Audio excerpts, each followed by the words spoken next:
Upgrade St. Lucia. Upgrade to 100% super-fast 4G coverage.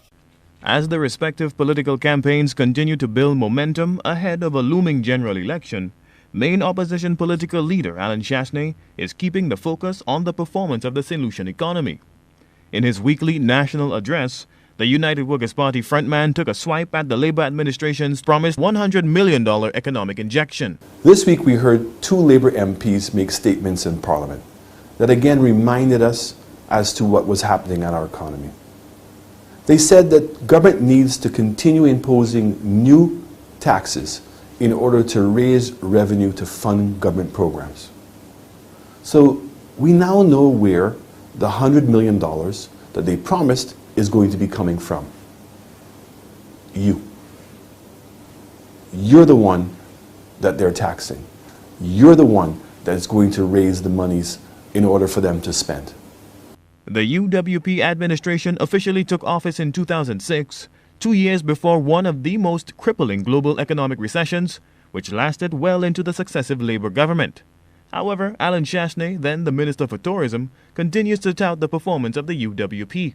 Chastanet characterizes the Labour administration as a tax and spend government with no economic growth plan to improve the standard of living of citizens. Despite the fact that a barrel of oil went to $150, we continue to sell fuel at $12.75. Despite the fact that rice, flour, and sugar went through the roof, commodity prices went to all-time highs. The government continued to sell those commodities with heavy subsidies. The government continued to put monies into education, over $15 million into Sir Arthur Lewis. The government implemented or re-implemented a school transportation subsidy and a school feeding program.